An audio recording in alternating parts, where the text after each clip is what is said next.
하나님의 말씀, 결혼, 이혼, 재혼, 할까 말까 하는 내용의 말씀을 가지고 은혜를 나누고자 합니다. 말씀은 잠언 15장 15절에서 17절 말씀하고 고린도전서 7장의 말씀입니다. 고난받는 자는 그날이 다 험악하나 마음이 즐거운 자는 항상 잔치하느니라. 가산이 적어도 여호와를 경외하는 것이 크게 부하고 번뇌하는 것보다 나으니라. 채소를 먹으며 서로 사랑하는 것이 살찐 소를 먹으며 서로 미워하는 것보다 나으니라. 고린도전서 7장 16절. 아내된 자여 내가 남편을 구원하는지 어찌할 수 있으며 남편된 자여 내가 아내를 구원하는지 어찌할 수 있으리요. 오늘 본문에 나오는 행복의 조건을 보니까 거의 눈에 보이지 않는 것을 말씀하고 있습니다. 마음이 즐거운 자, 여호와를 경외하는 자, 서로 사랑하는 자. 이게 먼저인데 보이지 않는 것들의 중요성이라는 것은 세월을 살아본 후에 알게 되는 것이라는데 아쉬움이 많습니다. 아무리 말해봐도 체험하지 못하면 그냥 흘려듣는 경우가 참 많지 않습니까? 요사이 결혼관이 많이 변했어요. 세대가 그렇다고 말할 수 있지만 크리스찬은 항상 말씀과 함께 영적인 해석이 필요하다라는 거예요. 요사이는 혼자 사는 인구가 참 많이 늘었습니다. 이유를 들어보니까 결혼할 수 있는 경제적인 여건이 안 돼서 애를 낳고 직장 다니려면 너무 힘들어서 내 인생은 없는 삶을 살게 되는 것이 허무해서 또는 부모님들 싸우면서 사는 걸 보니까 차라리 혼자 살자 또는 부모님의 외도로 가정이 어려워진 것을 보고서 결혼하면 힘들 것 같은 마음이 든 사람들도 많이 있는 것이 사실이에요. 이렇게 아주 결혼을 안 하는 사람도 있지만 살다가 갈라지는 그리고 돌싱이 되어버리는 사람들도 많이 있지요. 이제는 별로 흉이 아니라는 거예요. 결혼 셋 중 하나는 이혼이라는 통계입니다. 어느 신문에서 돌싱 남녀 516명을 설문조사를 했어요. 전 배우자와 법적으로 갈라선 뒤 혼자가 됐다는 사실을 언제 가장 실감하냐 이렇게 물었어요. 근데 남성의 제일 많은 대답이 집에서 떨어진 싼 집으로 이사할 때 이렇게 대답을 했어요. 여성은 자신이 가정에 돈 버는 주체자가 됐다는 것을 깨달았을 때 이런 대답을 해요. 그렇다면 이들이 혼자 된 후에 느낀 가장 불편한 점은 무엇일까 물었어요. 남성은 1, 2위가 아침 식사를 혼자 해결해야 한다는 것과 옷 다림질하는 것, 빨래하는 것 등 그 집안일 하기가 힘들었다. 여성은 혼자 다른 사람 집 방문하기가 불편했다는 거예요. 두 번째 불편한 건 혼자서 장거리 운전하기가 힘들었다는 그런 통계가 나와요. 아무튼 혼자 사니까 잔소리하는 사람 없어서 좋고 TV 채널 마음대로 돌려서 좋고 뭐 그런 얘기들도 장점으로 말을 합니다. 아무튼 혼자 산다는 건 편하고도 어려운 일임에는 틀림이 없는 사실이에요. 이 일은 현대만이 아니라 바울이 세운 고린도 교회에서도 있는 일이었어요. 고린도 교회는 참 현대 크리스찬들이 겪고 있는 온갖 사건들을 다 가지고 있는 그런 교회였습니다. 성령 충만했지, 은사 충만하고 또 다른 부류의 그 그룹들은 성적인 문제가 있었어요. 또 다른 부류는 이렇게 혼자 살고픈 사람들도 있었다는 거죠. 고린도전서 7장에 보면 교회 안에 4가지의 그룹이 있음을 보여줘요. 첫째는 혼자 살기를 원해서 혼자 사는 사람들이에요. 둘째는 결혼은 했지만 그 배우자와 갈라서서 혼자 사는 사람들이에요. 셋째는 결혼해서 배우자가 있었어요. 근데 한편이 죽음으로써 혼자 살게 된 그런 사람들이에요. 네 번째는 결혼을 해서 같이 사는데 한쪽이 싫어서 헤어지고 혼자 살기를 원하는 경우, 그런 경우가 있는 거예요. 이렇게 혼자 살기를 원하지 않았는데 혼자 되고 또 혼자 되기를 원해서 혼자 되고 또 혼자 되기를 준비하고 있었다는 거예요. 오늘날도 마찬가지 아니겠어요? 이런저런 사유로 혼자 사기를 원하고 있고 준비를 하고 있는 사람들이 분명히 많이 있어요. 그런데 그런 마음을 먹고 그렇게 일을 진행하려고 하는 사람들이 예수님을 믿지 않는 사람이 아니라 교회 안에 있는 사람들이라는 거예요. 자, 우리는 이 문제를 어떻게 해결해야 됩니까? 성경은 우리 크리스찬들에게 무엇이라고 말씀하고 있습니까? 내 원하는 답을 정해놓고 듣지 마시고 말씀을 한번 들어보시기를 바랍니다. 요약해서 보면 첫째로 결혼 안 하고 혼자 살고 싶어 하는 사람들에게 오늘 고린도전서 7장 26절에 바울은 이렇게 말씀하고 있어요. 임박한 환난으로 말미암아 사람이 그냥 지내는 것이 좋다. 좀 더 자세히 보면 8절에 내가 결혼하지 아니한 자들과 과부들에게 이르노니 나와 같이 그냥 지내는 것이 좋으니라. 이렇게 말씀하죠. 배우자가 죽고 혼자 사는 사람들을 포함해서 이렇게 혼자 지내라 의견을 말씀을 해요. 왜 그렇습니까? 이 당시에 그 시대 환경을 보게 되면 예수 믿는다고 핍박은 얼마나 심했어요. 예수님 곧 오신다고 하고 가셨는데 바로 지금이 세상의 끝이라고 생각을 했던 거예요. 당시 임박했다고 여겨진 대환란의 때에 바울은 사람들이 먼저는 결혼 생활로 인해서 가족에게 가는 고통을 피하고 두 번째로 결혼으로 인해서 주님께로 향한 마음이 나누어지는 것을 막음으로써 종말의 때를 보다 지혜롭게 살도록 하기 위해서 이런 권면의 말씀을 하고 있는 것이었어요. 지금도 무슬림 통치 나라 같은 데서는 그런 핍박이 있지 않습니까? 그런데 독신 생활이라는 건 하나님께서 독신의 은사를 받은 사람만 가능한 것이라는 거예요. 사도 바울은 모든 그리스도인들에게 독신 생활을 요구하지는 않았다는 거예요. 그러니 잘 생각해 보세요. 여러분 혼자 살려 하시는 분들 왜 혼자 살려 하는지 말해요. 혼자 살려는 이유가 말해요. 주님을 더 잘 섬기기 위해서라면 오케이. 그러나 그것도 아무나 하는 게 아니라 독실의 은사를 받은 사람이어야 가능하다는 말씀이에요. 그런데 혼자 살기를 하면서 9절에 보니까 아주 실제적으로 말씀해요. 만일 절제할 수 없거든 결혼하라. 정력이 불같이 타는 것보다 결혼하는 것이 낫다. 이렇게 말씀하잖아요. 여기서 절제라는 말은 스스로 제어하는 것을 말씀해요. 성적인 욕구를 절제할 수 없는 사람은 결혼하라는 거예요. 또 정력이 불같이 타는 것은 실제적인 욕망에는 굴복하지 않았다 할지라도 말해요. 내적으로는 욕망이 끊임없이 솟아오르는 것을 말씀해요. 정력이 불같이 타오르는 사람은 독신으로 사는 은사를 받지 못했으므로 말미암아 혼인해야 된다는 거예요. 그렇다고 해서 사도 바울이 결혼을 단순한 육체적 욕망의 도피 수단으로만 말하고 있는 것은 아니라는 거예요. 자, 사람들은 결혼에 대해 경험상 많은 말들을 합니다. 그러면 결혼의 처음 모습을 볼 필요가 있어요. 창세기의 이런 내용의 말씀 말이에요. 자, 먹을 것은 나무에 항상 열려 있어요. 일할 필요도 없는 곳이에요. 항상 따사로운 날씨에 옷도 필요 없이 늘 누드러지네요. 저녁이면 신선한 바람이 온몸을 스쳐요. 그런데 혼자입니다. 여기 어디예요? 에덴이라는 곳이고 이곳에 사는 아담이라는 사람이 살고 있었는데 싱글해요.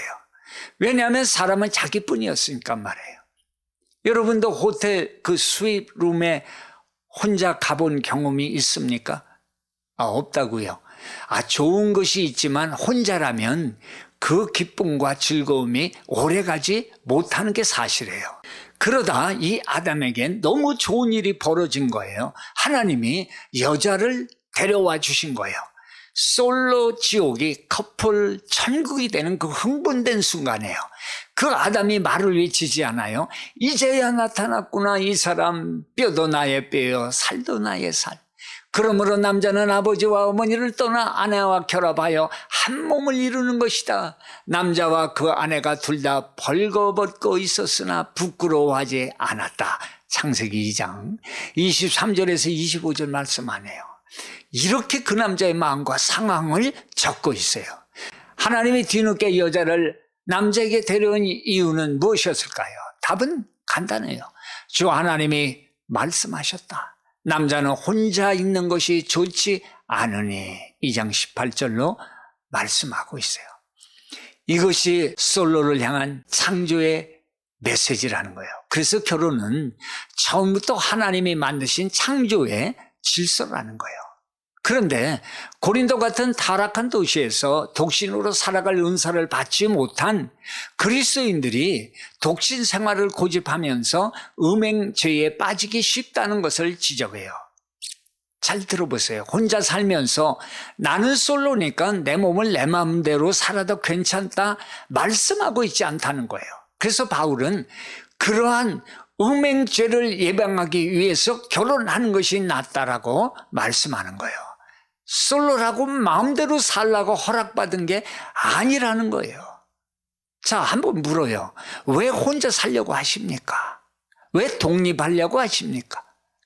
두 번째 볼 것은 결혼했다가 갈라진 경우와 한쪽이 믿지 않는 비신자이기에 갈라서기를 원할 때입니다. 10절과 11절을 같이 읽어보겠습니다. 혼인한 자들에게 내가 명하노니 명하는 자는 내가 아니요 주시라. 여자는 남편에게서 갈리지 말고 만일 갈릴지라도 그냥 지내든지 다시 그 남편과 화합하든지 하라. 남편도 아내를 버리지 말라. 자, 이혼의 문제에 대해서 바울의 대답, 성경 대답은 아주 명확해요. 첫째는 이혼하지 말라. 갈리지 말고 부부 사이에 연합이 이루어졌을 때 부모를 떠나 아내와 합하여 둘이 한 몸을 이룰지로다. 하나님이 하나 되게 하셨다. 할 수 있으면 이혼하지 말라. 이것이 하나님 만드신 결혼인데 살다가 여의치 않게 갈라서서 혼자로 살아갑니다. 어떡합니까? 평생 죄인으로 살아야 합니까? 사람이 살다 보면 인간 사회에 그런 고통스러운 문제가 발생할 수 있다는 것도 사실이에요. 우리 주위에 또 교회 안에도 믿는 사람 안에도 많이 있다는 사실이에요. 어떡할 거예요? 그때는 어떻게 해야 됩니까? 11절에 뭐라고 합니까? 갈릴지라도 그냥 지내든지 다시 그 남편과 화합하든지 하라. 할 수 있으면 회복하라는 거예요. 화합을 추구하라는 거예요. 명하는 자는 내가 아니라 주님이라는 거예요. 내가 여러분들에게 바울이 인간이 여러분에게 권면하는 메시지가 아니라 이건 주님의 명령이라는 거예요. 솔로가 되었다고 절망치 말고 또는 좋아하지 말고 돌싱이 되었다고 좋아하지 말고 화합을 추구하라. 이혼하더라도 화합을 추구하라. 이것이 첫 번째 주는 교훈의 메시지예요. 구약 전도서 4장에서도 이유를 말씀해 주죠. 혼자서는 둘이 더 낫다 말씀해요. 두 사람이 함께 일할 때 더 좋은 결과를 얻을 수 있는 건 뭐 누구나 잘 아는 사실 아니에요? 그 가운데 하나가 넘어지면 다른 한 사람이 자기의 동물을 일으켜 줄 수 있다 말해요. 그러나 혼자 가다가 넘어지면 딱하게도 일으켜 줄 사람이 없지 않냐라는 거예요. 어쩌면 마음의 쓸쓸함, 외로움, 이런 감성적인 것보다 실질적인 이유 때문에 그랬는지 모른다는 거예요. 그리고 그 추운 겨울날 따뜻하게 지내면서 난방비를 아낄 수 있는 진짜 유익한 점도 알려주지 않아요? 11절에 보니까 또 둘이 누우면 따뜻하지만 혼자라면 어찌 따뜻하겠는가? 그런데 실제적으로 인간이 에덴 동산을 떠나면 하나님의 보호하심을 저버리고 혼자 나가버린다면은 세상이 곧 전쟁터 아니에요. 그래서 12절에 보면 혼자 싸우면 지지만 둘이 힘을 합하면 적에게 맞설 수 있다. 세겹처럼 쉽게 끊어지지 않는다 말씀하잖아요. 세상이 그렇게 호락호락하지 않습니다. 얼마나 세상에 나가보세요. 이 울타리를 벗어나면요, 모든 핍박과 환난과 고난과 모든 것이 우리에게 물결처럼 파도처럼 다가온다는 사실은 누구나 느낄 거예요. 둘이 합하는데 왜 세 겹줄일까요?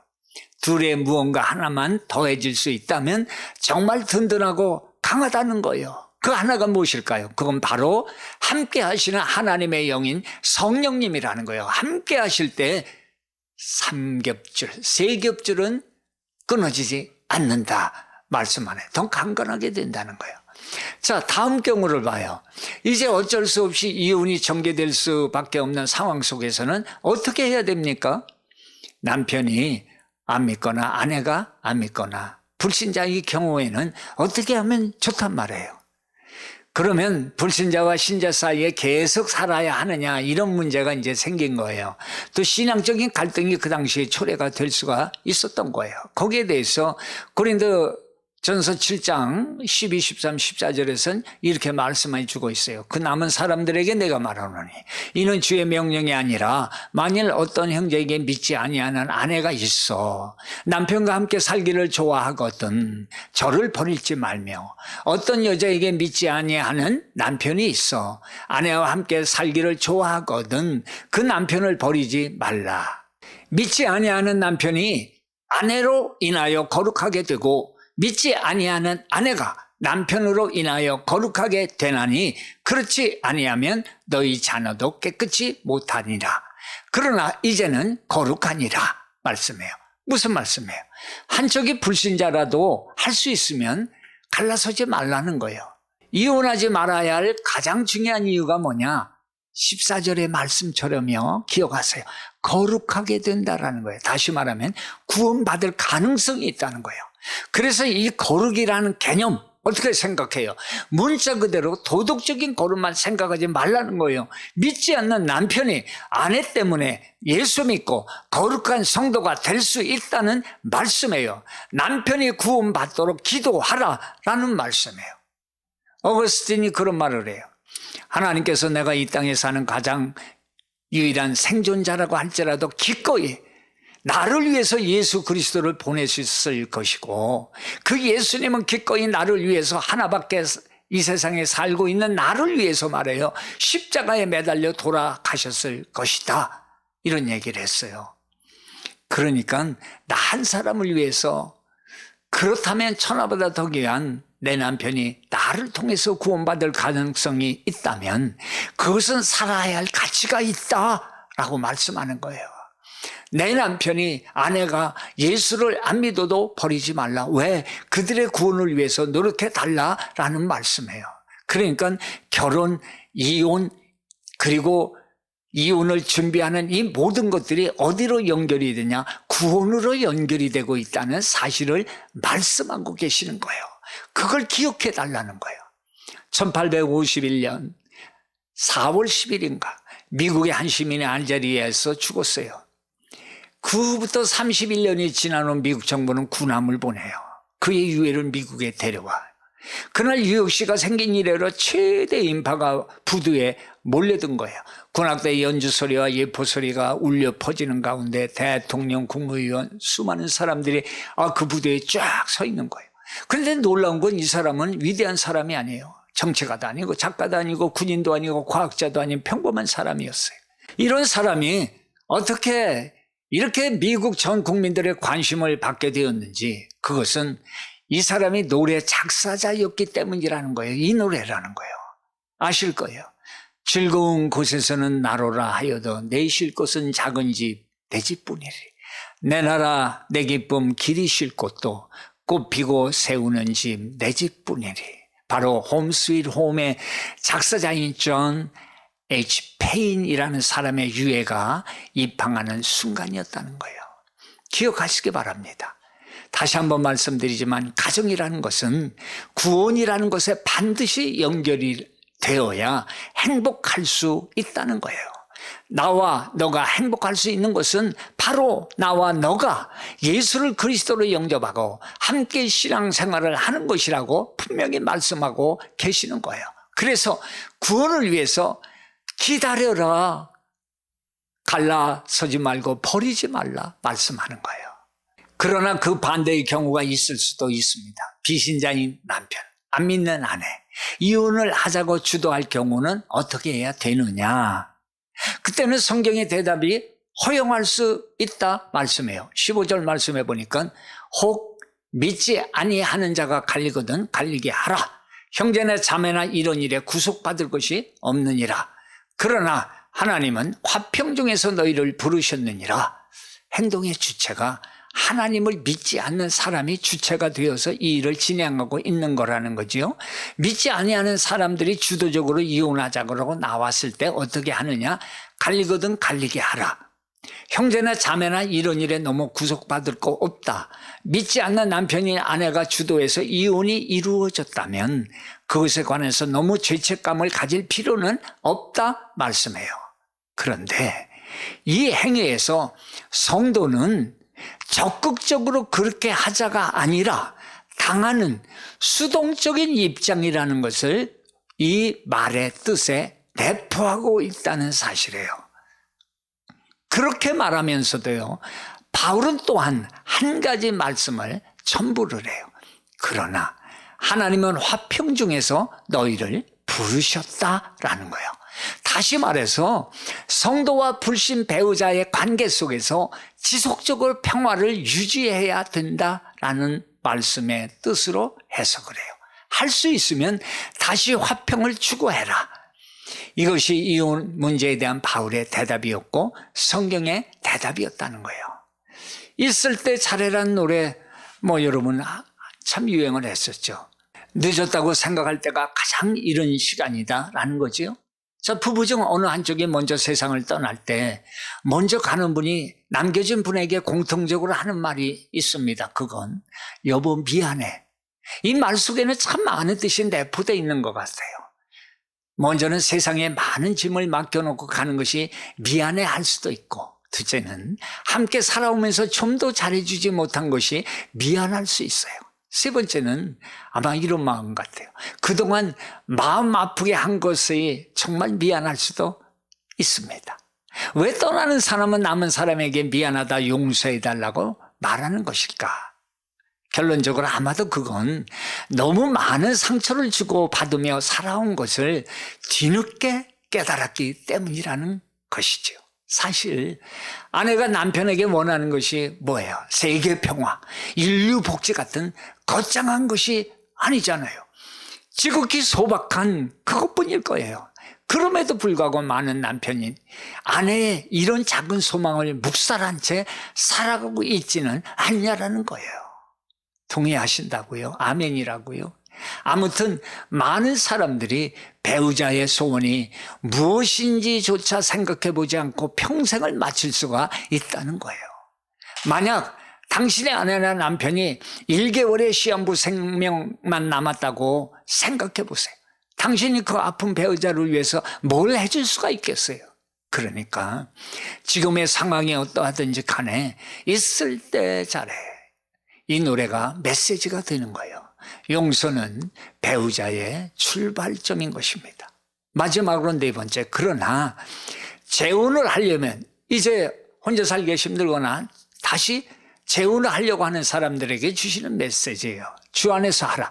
39절에 보니까 아내가 그 남편이 살 동안에 매여 있으나 남편이 죽으면 자유하여 자기 뜻대로 시집 갈 것이나 주 안에서만 할 것이라. 아내가 그 남편이 살 동안에 매여 있다가 남편이 죽으면 뭐예요? 남편 죽으면 나는 자유라는 거예요. 그러나 마음대로 살아도 좋다는 얘기가 안 해요. 싱글도 마찬가지 얘기인 것처럼 말해요. 또 재혼을 하려면 주 안에서만 하라는 거예요. 왜요? 보세요. 이혼한 사람이 다시 재혼했다가 그 결혼이 깨어지는 확률이 미국이나 한국이나 거의 70% 이상 80%에 속한다는 확률이에요. 그러니까 재혼도 준비 없이 하면 안 된다는 거예요. 그래서 반드시 기도와 믿음의 전문가의 도움이 필요하다는 것입니다. 그래서 마지막 결론은 혼자 살든 재혼을 하든 아니면 혼자 계속 남을 거냐를 결단하든 중요한 것은 그 동기가 주님을 섬겨야 한다는 거예요. 이걸 먼저 생각해 봐야 한다는 것입니다. 35절에 보세요. 내가 이것을 말하면 너희의 유익을 위함이요 너희에게 올무를 놓으려 함이 아니라 그러니까 이렇게 하지 말라 저렇게 하지 말라 나쁜 거다 이렇게 올무를 놓으려고 하는 말이 아니라는 거예요. 오직 너희를 하여금 이치에 합하게 하여 분여함이 없이 주를 섬기게 하려 함이라라고 결론을 내려주잖아요. 어떤 사람은 결혼해서 잘 섬길 수 있어요. 어떤 사람은 독신으로 있는 것이 더 주님을 잘 섬길 수 있어요. 그러면 독신으로 있는 것이 좋은 거예요. 중요한 것은 무엇입니까? 주님을 섬긴다는 이것이 우리의 궁극적인 목적이라는 것을 말씀하고 계시는 거예요. 믿습니다. 하나님도 이혼을 하셨다고 그래요. 깜짝 놀랐어요. 근데 딴 게 아니라 이스라엘 백성이 하나님을 떠났잖아요. 주변 나라의 우상을 받아들여 우상 숭배했잖아요.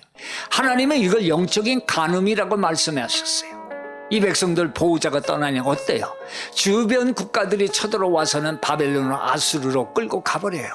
북이스라엘 나라가 망해버려요. 남유다는 70년간의 포로 생활 끝에 눈물을 흘리며 회개하며 하나님을 그리워하고 그러다가 하나님께서 다시 돌아오게 하지 않습니까? 이 관계를 보면서 사랑과 나라가 행복하려면 하나님을 사랑하고 생각하는 것이 먼저라는 거예요. 믿습니다. 서로 죄를 고백하는 것입니다. 이 영적인 원리가 생활 속에서 잘 이루어지시기를 축원합니다.